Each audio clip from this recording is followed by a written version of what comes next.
Okay, good morning everybody. It's a fantastic opportunity right now. I know you've been sitting down on your butts for a bit of time. Can you please stand up for me? Don't worry, we're not going to do anything weird and crazy. Just while you're up, just take a big deep breath in and then out. In and out. Reach your arms up above your heads. Twist over to your left. Back up again, to your right, up again, and forward. Can somebody get the photograph there? That last one was just for my ego. You can take a seat, please. What I would like you to do now is to close your eyes for me, please.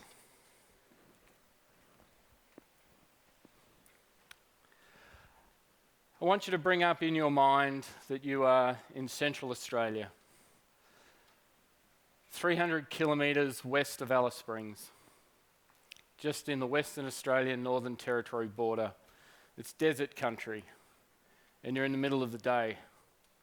It's very hot. You stand there, it's incredibly peaceful. There is nothing around you but nature. In the distance, you see 9 figures approaching, seemingly coming out of nowhere, walking towards you. They're naked, except for the wooden and stone implements that they carry, but they are confident. They are lean. They are muscular. You can open your eyes. In 1984, when I was 13 years of age, these 9 people walked out of that exact desert country. 9 people with an unbroken link to 60,000 years to one of Australia's oldest civilizations. They were fit, they were healthy, they were in incredibly great shape. The headlines, Last Lost Tribe. But the Pintupi Nine were anything but lost. They knew that country so incredibly well. They were out there living in one of the harshest climates on Earth, surviving in massive areas, 50 kilometres between water holes, and they would walk that in a day. They were purposeful. Their life had incredible meaning to them. They relied on each other.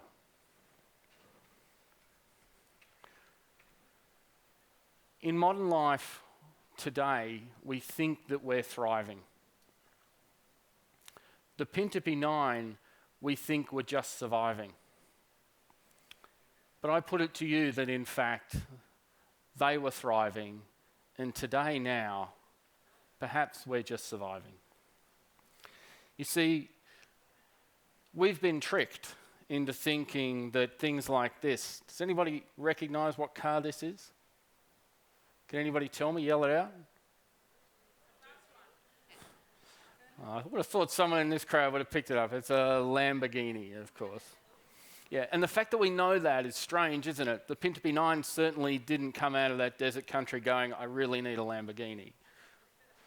But for some reason, so many of us think that these status objects, these objects of wealth, are the most important things in our lives. So important, in fact, that we will dedicate our lives to sitting on one of these, driving one of these, and filling our body full of this crap. And we do that because it's really comfortable and it's really convenient. And we've fooled ourselves into thinking that that's what life is about. Life is about these status objects, these things that marketeers tell us are the most important things in our lives. A better house, a better car, the latest watch, the latest phone, all of these status things, the brands that we wear are status objects. And we sacrifice so much. The reality for most of us is that these are the likely outcomes of our seeking of success through material objects. That's pretty sad. And we think about a Lamborghini, but most of us are going to end up at some point in our life driving a complete beat up shitbox that is our body or our mind. And so we've got to start to get this stuff together. We're talking about artificial intelligence. I don't think any AI model would take us down the current path that we're on as human beings. I really don't. Someone could try that. Is this a good approach? Now, the latest data suggests that a large portion of us are going to end up developing one of those chronic diseases you saw on the page before. How many of you are in the 15 to 44 category? Hands up. It's pretty cool data. 55% of you are not going to end up having a chronic disease in that age bracket. Woo! That's pretty good. Should be proud of that. It's fantastic, isn't it? Sad, but you don't want to get any older. How many of you are with me in this 45 to 64 bracket? We're lucky. 60% of us are going to have at least one of those chronic diseases, and 30% of us will have two or more. Are we thriving? Is this seriously thriving? This is ABS data from 2022. Are we thriving? And who wants to get older than 65? Don't look at that bottom line. These things are in our lives. And when we think about technology and how we can do something meaningful with technology, we need to absolutely make a difference on these. Because what is life if it's full of these? And the other sad thing, and the very reason that the Pintupi Nine walked out of a desert country in 1984, was because they too were experiencing something that we see right throughout society today. Loneliness and isolation is such a pervasive thing within our lives. I lost my father-in-law to suicide. 10 years before that, I came home to find a loaded gun in our family home, and my father was very, very close to taking his own life. What those two men had in common was while they were surrounded by loving family, they were lonely and isolated. They didn't have a group of people to talk to. They didn't have a sense of community around them. They had responsibility to family, but they didn't have a place that was their own, that they could relax, that they could converse with others. And we've got to be really careful in life because we only get one crack at this. We need to understand the difference between needs and wants. Now, clever marketers have been great at telling us that we need a Lamborghini. All of the status objects. You look at advertising across the globe, it focuses on things called status objects, trying to fool us into thinking that we need a Lamborghini, that we need $1 million, that we need money. But in actual fact, those things are wants. We have most of our needs covered, and today we move away from those basic needs in the seeking of things like this. We seek wealth, we seek power. And what does health look like? Health looks like a six-pack. Another status object. But they're not healthy. And these are these status signaling elements. They've been around. The Pintupi Nine looked at status signaling. Status signaling was how many animals you were able to catch, how much food you were able to gather, how well you were able to bear children. These were status signals that have been around for 200,000 years. So we started Wellteam. And my name's Troy Flower. I'm the founder of Wellteam. And the reason we did this was that we needed to create something, a different status object, something that people could earn. They couldn't buy. It wasn't something that you could purchase through power or control. You had to earn a status object that conveyed that you had done the right stuff. You had invested in yourself. You were a leader, perhaps in your community or your family, around health and well-being. We need to get that up on the board. Anybody can wear a Nike t-shirt. Anybody can buy one. But if you want to wear Wellteam, you have to earn it. That type of status. Over 30 years, when I first started studying the power of the mind and the body, when I was 17 years of age, I got a book from a New Age bookshop. That was the place that you got books on the power of the mind, New Age bookshops. Now there's 90,000 plus self-help titles, and most of them seem to be in every bookshop. Half the bookshop full of self-help. But there are really only a small number of things that are repeated over and over again. Most of the books that are written today and have been written probably for the last 30 years follow the same themes. You just can't sell it on one paragraph. You've got to write 240 pages in order to sell a book. So we took 85 of the world's healthiest habits, distilled them down into simple paragraphs largely, simple points of action that people can do each and every day to make it really practical. And we put them together into program format. And we incentivized the Wellteam t-shirt. And what we saw was something really cool. We saw a bunch of people who don't normally engage in these sort of exercise start to do them. We saw them, because they had to earn something, they saw them have greater value in it. Now, this is not a setup photograph. I mean, it kind of is. But every Saturday, these are guys in South Australia who come together after having participated in Wellteam, having done some of the world's healthiest habits, and they get together and go for a walk and have a coffee. And interestingly, 3 of the guys in here didn't do any running before they started with Wellteam. And this guy, Dave Stanton, just completed a 100-kilometre run, joined by this guy, Rowan Davison, who did a 56-kilometre run. Turns out this guy is actually from Ireland, and he flew all the way over to Australia, or he's heading to New Zealand, stopped in Australia in Adelaide to catch up with the rest of these guys. So doing the right thing is important, but it is not about how you look at the end of this journey. It is not about six-pack abs. It's about the action that you take.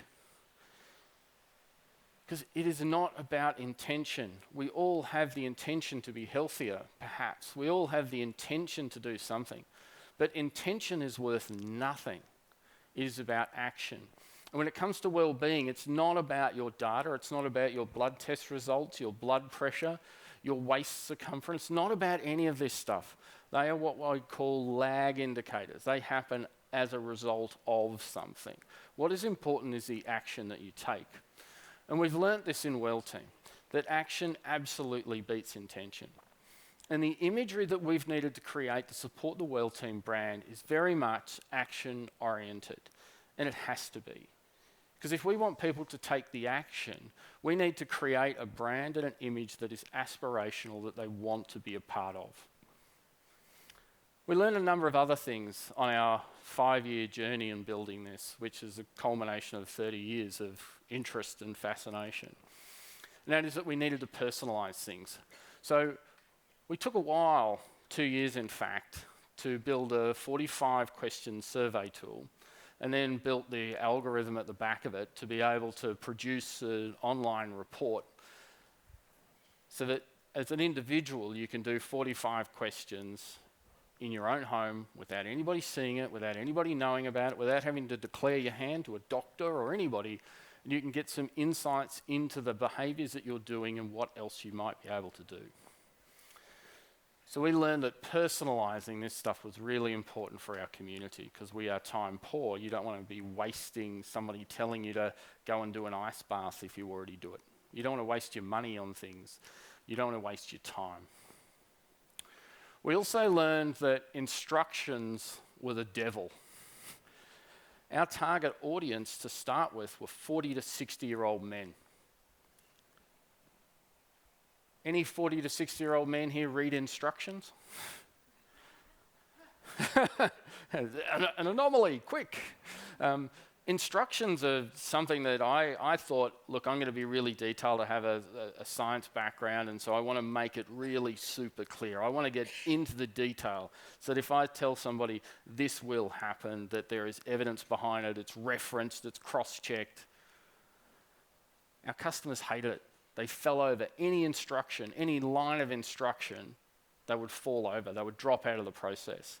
And so we had to try and reduce everything back to just simple button presses, which drives me nuts because I love data and I love for things to be exactly right. But we've had to strip all of the complexity out of things.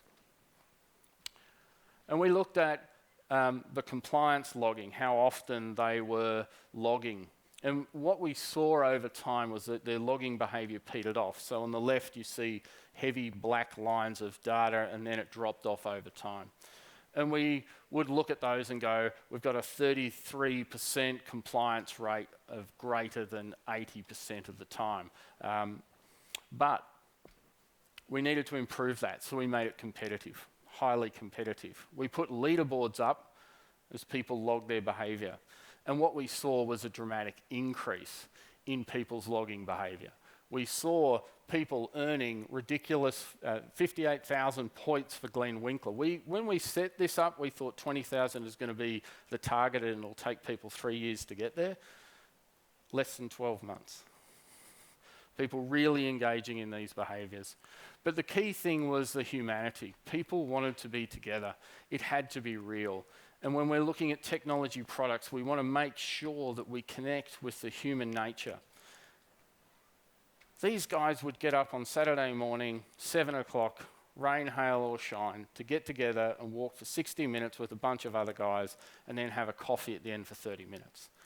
We had people driving for an hour to do that. Because connection is really important. Now, there's an event coming up here in 2032. And we have an opportunity with the 2032 games. Usually governments talk about what they will leave behind as a legacy will be technology, will be infrastructure, sporting facilities. But my challenge to you all, and my challenge to the Queensland government and the Australian government is, what if we left behind the world's healthiest people? What if we left behind that? What if prevention, health prevention, was up there as the primary target, the primary outcome of all of the money and infrastructure and all the visitation? What if we left that? The world's healthiest people. So we've built the Wellteam Global Challenge. Every month, 10 of the world's healthiest habits, and we challenge people to do them. And now I have my challenge to you all, because we're going to run an experiment. Who here would like to live longer, healthier, and happier? Let me try that again, but instead of a hand response, let's try a hell yeah. Who here would like to live healthier, happier, for longer? Yeah, that's what we're talking about. Of course we would. Who wouldn't? So here's our something tech experiment. Please grab your phones now, scan this QR code.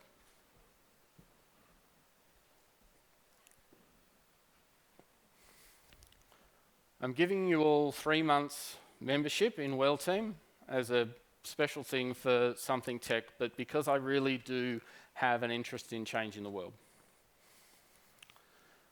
When you go to that, it'll take you through to a link to a page to create an account. Don't do that now, okay? But just have that open on your login so that you can do that. Do the scorecard tool. That's the chart that I saw before. You'll get some personal information. I'm going to then aggregate all that information together as a group and provide that back to Pauline and the team so that we can give you an overall snapshot of the health and well-being of people in this room. From there, on Monday, round 7 of the Wellteam Global Challenge starts. 10 of the world's healthiest habits. You'll all be able to do all of them, but you may not be able to do them all consistently for the month. And that's the challenge. Each month, for the next 3 months, you'll have 10 behaviours, some new ones, some from the previous month. And you'll get an opportunity to experience the world's healthiest habits and what impact small things can make over time. Because many of us, when we want to change our health journey, we think about the Olympics and go, well, you know, I'm going to run a marathon, or I'm going to join the gym and I'm going to get buffed, and I'm going to do a long fast, or I'm going to start a diet. But it's in actual fact the very small things over time that have a cumulative impact. And they can change each and every one of our lives without having to disrupt each and every one of our lives. It's the small things that make the biggest difference.